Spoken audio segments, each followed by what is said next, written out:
Welcome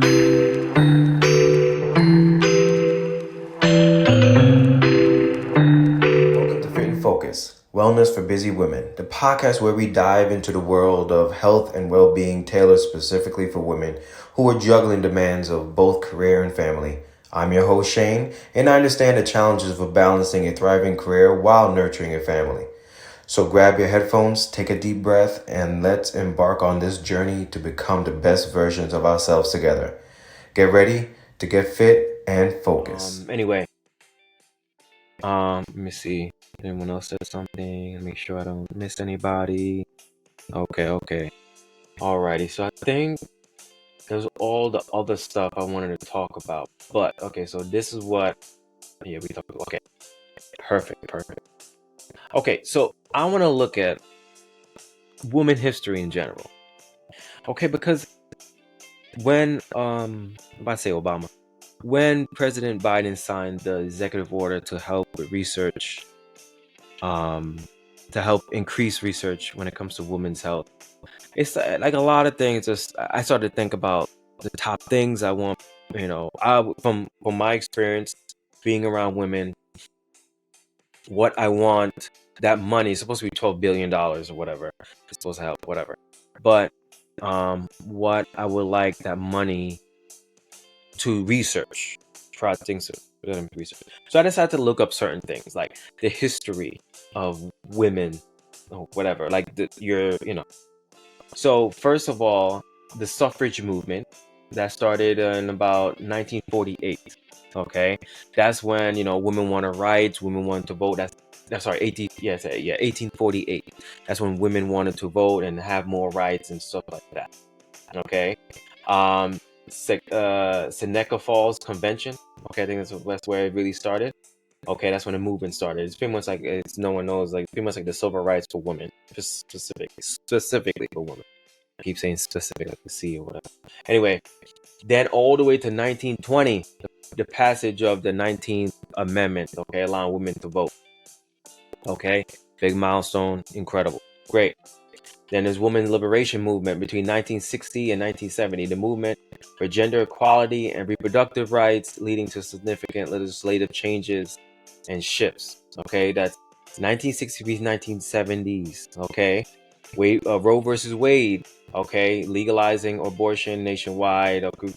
Crucial victory for women's reproductive rights. Okay, that was 1973.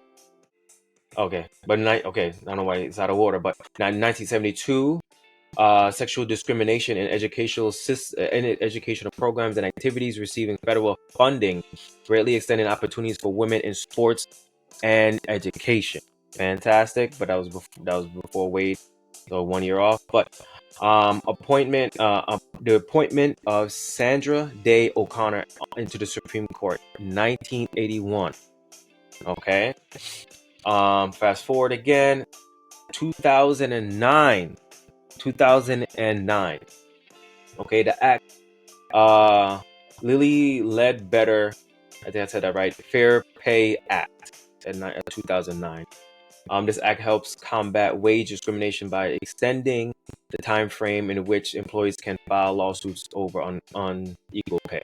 So pretty much you have the right to pay, sue your employer if you feel like you can't pay, whatever. So, and now it kind of leads me to maybe. I said maybe in my notes, maybe the executive order of 2024. Let's see what comes from this. But from all the way to 1848 all the way to 2024, to me that's a shame. And I'll go into this certain stuff about the human body, the female body in a minute, and what I need to talk about. But it's just, to me, it's a shame that it's taking this long to I don't know, like, to really respect and understand the importance of females in our society. Yeah, for instance, a report from the McKinsey and Company found that reducing the time women spend in poor health by 25% could be worth $1 trillion. Okay, in large part because health disparities disproportionately hit women during their working years. So when women are working, they're not, of course, bringing in income. I mean, when women are working and they get sick, they're not bringing in income, and that's how much it hits the economy. I believe this on a yearly basis. But either way, that's insane. So I say all that now because it's a shame that, let's face the facts, me, you guys that are watching, everybody on this earth comes from the uterus. Comes from the uterus. Fallopian tubes and all that kind of stuff, or whatever, but comes from the uterus. And we barely know anything about it.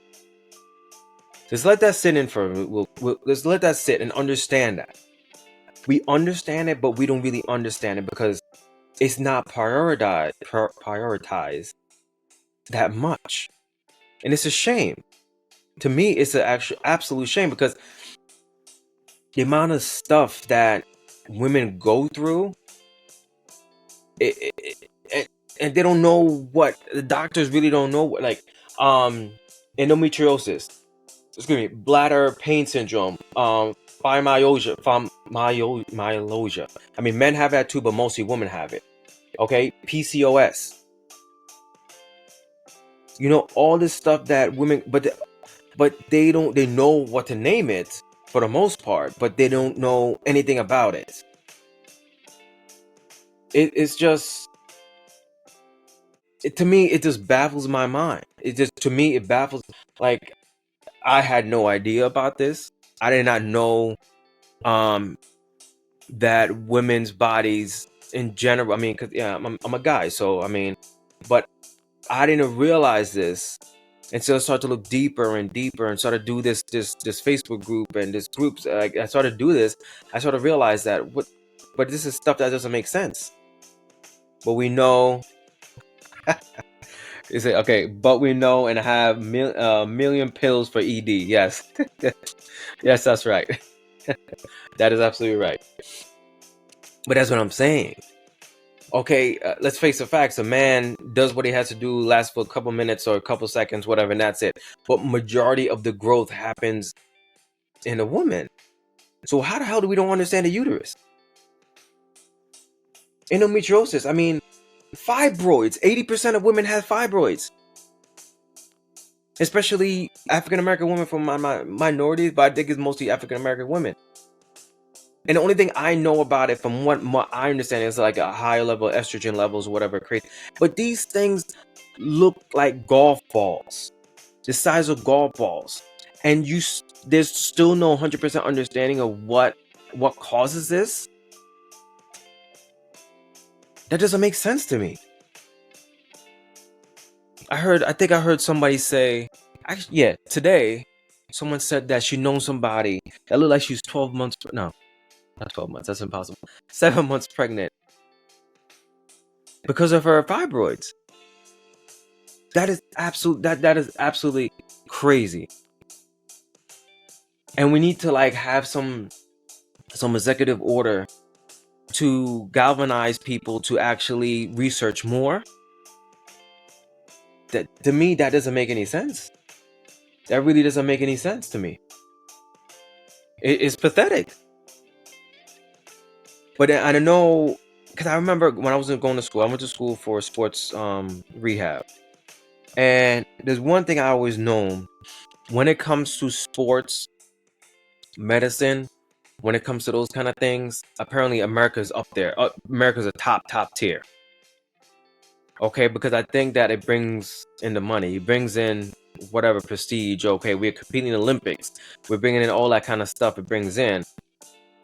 So that's why it's prioritized. And it's, men are doing it. A lot of men are doing these sports. So it's like all that. But then when it comes to women, it's just like it's an afterthought. Okay, so Tylenol is good for men, so it should be okay for women too. But that doesn't make sense. Women are different from men. I mean, the main difference, of course, is definitely the giving birth part or whatever. But that's a major part. A major part. So that's when I go back to The whole surgeries, getting the what you call it, the lap bands or whatever, all the kind of stuff, the sleeves or whatever, and doing the weight loss medication you're gonna stay on for the rest of your life or whatever, and you're eating less food. How does it affect your what you call it, your menstrual cycle? What's the effect of that? So you're telling me that we don't study anything when it comes to all this stuff, but we're giving more stuff for women to take? Because let's face the facts, majority of the people that's going to take it probably are going to be women. You know, maybe men, don't get me wrong, probably mostly, probably say 60% women, 40% women. I don't really know the numbers, but still, how does that going to, Oprah's telling everybody to use it for the rest of your life, telling kids, adolescents to use it as a young age. What's going to happen to your menstrual cycle?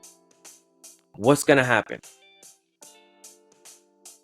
Because if your menstrual cycle is off, that means a lot of bad things going to happen. And it makes me think about, I never watched a show because I told my wife, it's not gonna happen.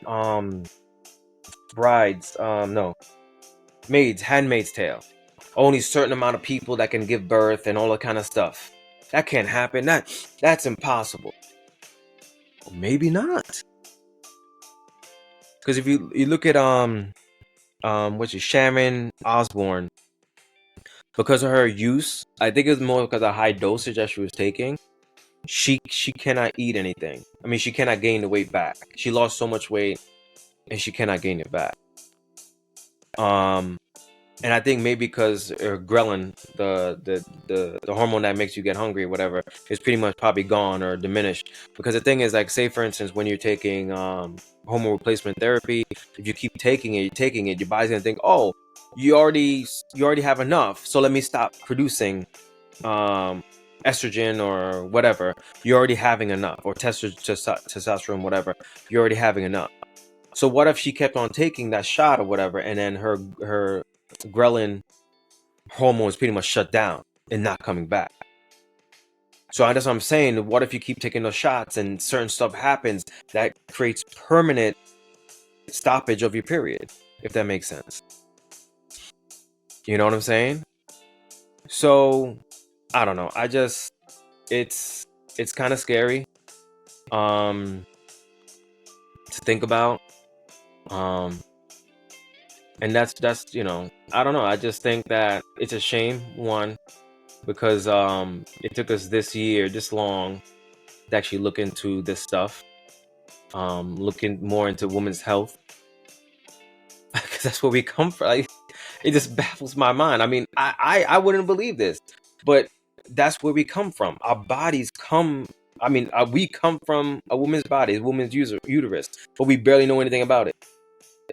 I mean, it's actually pretty funny because there's a joke that men pretty much don't know how to please women because they don't know anything about the woman's. But I mean, it makes sense now. It makes sense now. And I was actually talking to a client today about it, and she was telling me how this guy, he's in his 70s, and he's whatchamacallit, amen, yeah. He's from, I think it's from Africa. And in Africa, I don't want to I'm not just I'm just going to say it, but in Africa, certain areas and certain places in Africa, they do something called a woman's circumcision. That's horrible or whatever. Apparently he has two sisters, and my client said that he doesn't know if that happened to them because they don't ask. They don't ask anything when it comes to the woman's body. They don't ask anything. I mean, yes, that's in Africa, that's not the US. I get all that, but still, I think that's what normally happens, in our society. I'm curious about it because it is my business to know about the woman's body. I'm supposed to. I mean, I have a degree in medicine and the sports medicine or whatever. It's my job to know that. But he was saying that she was saying that he was saying that he doesn't understand why they have so many different pads and so many different things for the periods and stuff like that. And it's just like, oh my God. I mean, at least you know that they have periods. Like, that's something that happens. but it's like it's crazy. I mean, honest to God, it's crazy. And it's a shame. I don't know. I don't really know what else to say, but it's a shame. Man, I don't know. I'm sorry I just talked way too much. It's like, what was 48 minutes of me just rambling on. But like I said, there's so much to talk about, because this was just like, it's unbelievable. And oh yes, real quick, side note, not a side note, but if by chance, okay, because I know with everything happening now, you more than, because I was watching a video and one of the doctors was saying, if you want to help with certain research projects or what have you, ask your doctor. Your doctor should be able to, I'm assuming a gynecologist or probably a general practitioner, yeah, a general practitioner, whatever. Either way, should be able to guide you or give you some advice to let you know where to go or what to sign up for or whatever when it comes to being somebody in the research, taking part in research when it comes to this stuff. Okay, so contacting your doctor to see what could be done. I mean, is it hopefully the money's already going where it needs to go. But yeah, I mean, I don't know, guys. I mean, any questions about anything? I know, like I said, I rambled on like 50 minutes, but it was just, it's this stuff is just crazy. This stuff is just crazy. I really can't believe it. But anyway, excuse me. Any questions about anything, guys? Feel free to say anything or anything at all. I really appreciate you guys joining. Oh, okay. I second this. It's okay. This from Riley. I second this. It typically enhances patient trust and experience. It's essential, especially important in a time where distrust in medicine is rampant. Absolutely true. It is also improves communication with patients, which can avoid unnecessary tragedy. I think you were talking about the postpartum stuff. Yeah, that's absolutely true. That's absolutely true. Yeah, I mean, absolutely right. Completely 100% right. It does help a lot by communicating with the doctors, communicating with us. All right, Sheena. And these are the people that make laws about our bodies. Oh my God, that is so. I'm sorry, that is so true. And these are the people that make laws about our bodies. But you ever know? Are you ready to transform your health and wellness journey? At Kadapa Strength, I'm committed to helping you achieve your goals through my 3 pillars for results. First, I educate, equipping you with essential knowledge to understand your body and its needs. Then, I execute a tailored plan, ensuring every step is personalized to your unique lifestyle. Finally, I encourage, providing accountability and support every step of the way. Get ready to unlock your full potential and thrive in every aspect of your life. Visit me today and let's embark on this journey together. Check me out at kandapastrength.com.